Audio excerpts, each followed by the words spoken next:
Hey guys, Ride the Nerd here, and today we're going to be taking a look at the Hiya Toys Predalien from Aliens versus Predator Requiem. More like bad lighting choices versus outlines, because you can't see a damn fucking thing in this movie. But this is not a movie review of Alien versus Predator Requiem, okay? Because I don't want to subject you guys to that torture, but unfortunately, we are taking a look at my favorite alien design, which is unfortunately from this movie, which of course is the Predalien. I love this design so much.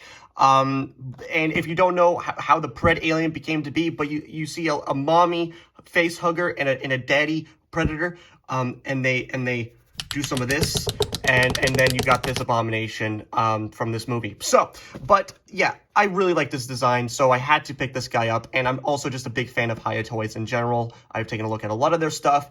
You can go check out some of my other Hiya Toy reviews on the channel. But taking a look at the box here, you got a close-up of the Predalien with the Predator Alien versus Predator Requiem logo there. It is the Exquisite Mini, so you're not going to get, like, not much accessories, but it's actually pretty awesome. It's pretty decently sized for a figure relatively to the box size here. On the side of the box here, you got a Predator and a close-up of his wrist blades there. Another Alien versus Predator Requiem logo. On the back of the box here, you also got the close-up of the Predator, and you also got some close-up shots of the actual figure itself. So, but enough taking a look at the actual box. Let's take a look at the actual figure. And here is the Predalien himself, and man, I gotta say that it's so nice to actually see this design in proper lighting, because man, this design is so awesome.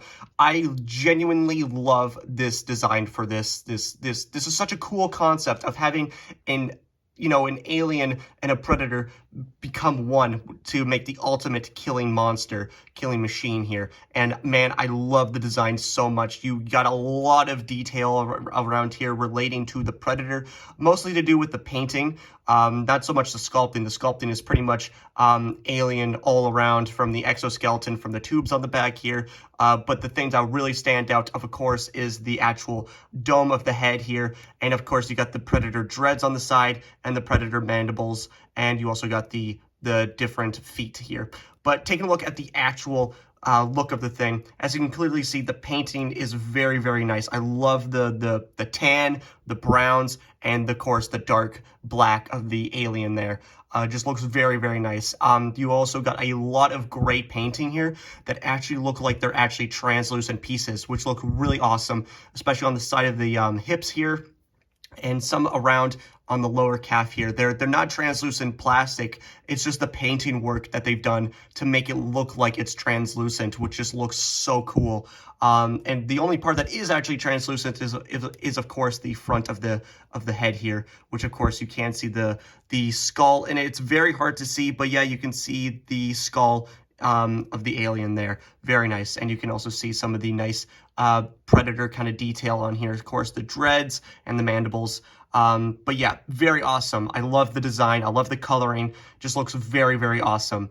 I also love the kind of transition from the painting here, especially underneath the arms, where you got the really nice light tan with some brown going on, and then it just kind of fades into this dark black here.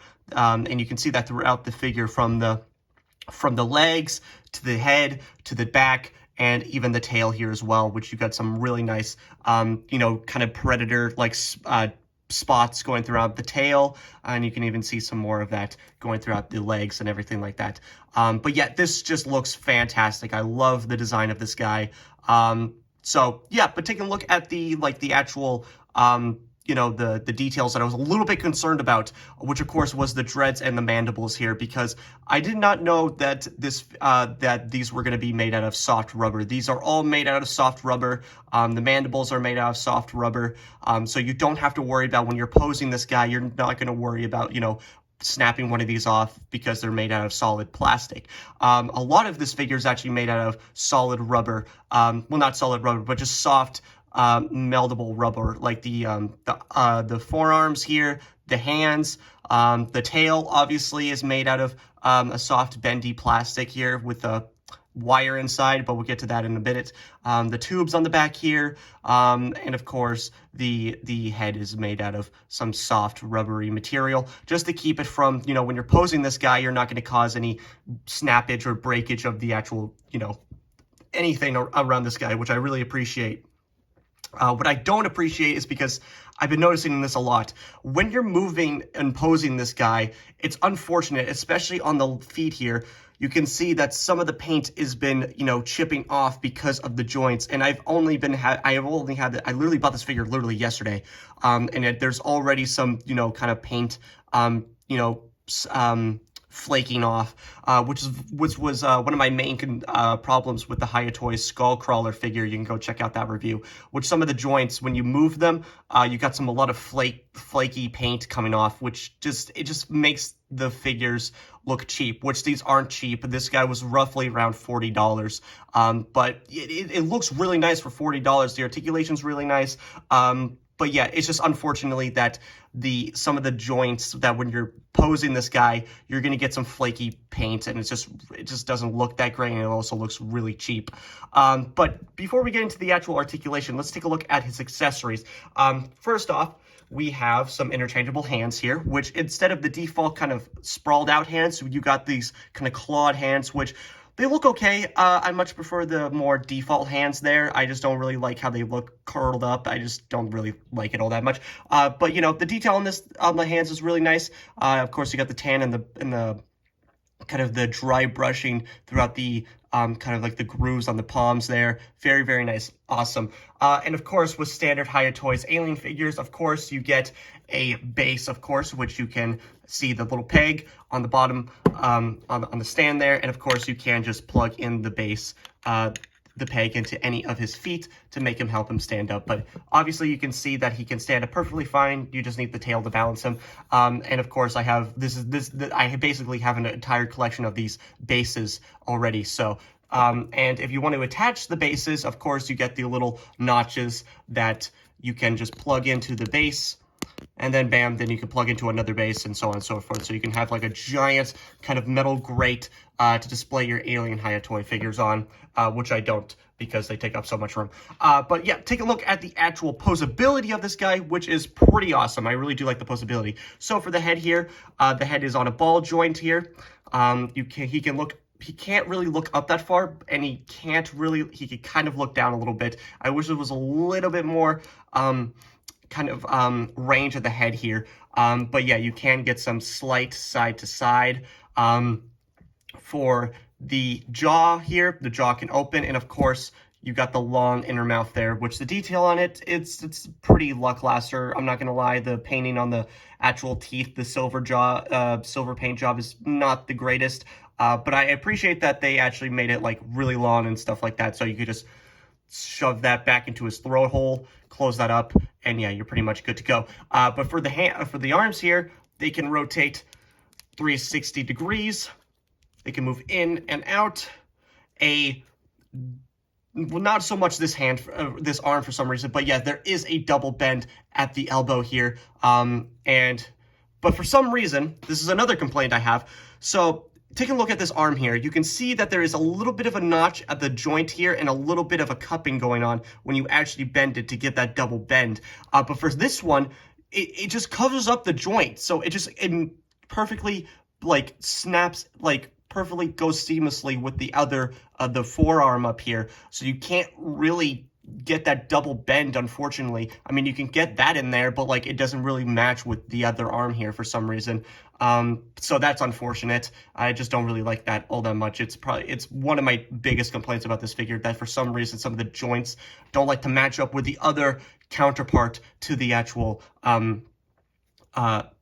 joint. But yeah, you got a bicep swivel, and you also got another swivel at the base of the forearm here. And of course, we already did talk about the two hinge joints at the bottom here. And then for the hands here, they're just on a ball joint, so you can rotate them. There's no hinge joint, so he's perpetually just kind of slightly doing a little limp wrist pose, but that's okay. For the ab here, he does have a crunch and a slight arcing back here. And I was actually surprised to see that the tubes on the back of his back are actually posable. They're actually on the ball joints. So yeah, you can. This one's a little bit loose. This one's okay, and for some reason, these ones are really tight for some reason. So yeah, but take a look at the legs here. They can kick that far and move back that far, and there's actually some shifting hips action going on here, which I was really surprised about as well. So it doesn't really do much for me during posability, but I'm glad it's there just for anybody who really cares. You also do get a really nice double bend to the knee there, get some really great angles and posability with that. And of course, there is 2 hinge joints at the base here and here. So yeah, you can get some more shifting knee pad there. For the feet here, they're just also on a hinge joint, and they are also on a swivel. Another problem that I have with this figure, which I hope is just my copy, but this right here is the most annoying thing on this figure. As you can clearly see that this joint, this foot right here is perfectly flush with the rest. But for some reason, this one, I don't know what is going on with this foot, but it's slightly disconnected from the rest. Like, I've tried pushing the joint in. I thought it was just the I don't know what's going on with this, but like it's scarily weird, and I don't like it. And like I said before, I literally bought this figure yesterday, and the fact that this is the main thing that I saw when I opened up the package, it's not the greatest impression. It just looks very, very cheap, and it can't go back to its normal place like the other foot here. But I guess the point, I guess that's what's better, is that you got a lot more articulation, and you can see more of the paint, flaky bits gonna pop off there. You can see that in the actual joint there. Unfortunately, that's another issue of this figure. What's not an issue is the tail. Obviously, I already mentioned the tail. But yeah, like I said, it is a bendy wire. Of course, with all the standard Hiya toys or just alien figures in general, you're gonna get a bendy wire in the tail. So yeah, pretty awesome figure. I'm not gonna lie. I love the Predalien. I love the design. The painting is really nice. The joints are really nice. The articulation it's pretty awesome. I'm not gonna lie, you can get some really cool poses with this, but there is some joint tolerance issues that I have. Obviously, you can see the main issue with the forearm here, and of course this weird foot thing going on here that I can't put back. And I wish there was a little bit more head articulation, and of course the paint flaky bits. But that's just kind of what I'm kind of expecting from Hiya toys, unfortunately, which is, I don't know why it's just this one that's just having more issues popping up. That makes me a little bit worried for more buying Hiya toy figures. But I'm just kind of going to have to suffer through it, unfortunately, because I still like Hiya toys. I think they make really good stuff. It's just that, unfortunately, you're going to have some pretty big misses, and unfortunately, this is probably a miss for me, just from the joints and the paint and this weird foot thing here, and the lack of articulation in the head. But overall, just the look of the thing is fantastic. The painting, the sculpting, the detail, everything just looks perfect for this figure. But just unfortunately, it's just not up to par with some other Hiya toy figures that I've taken a look at. But yeah, that's going to do it for me, guys. I really hope you enjoyed this video. Like, comment, subscribe. I don't care what you do, but I guess what time it is. So, bye, guys.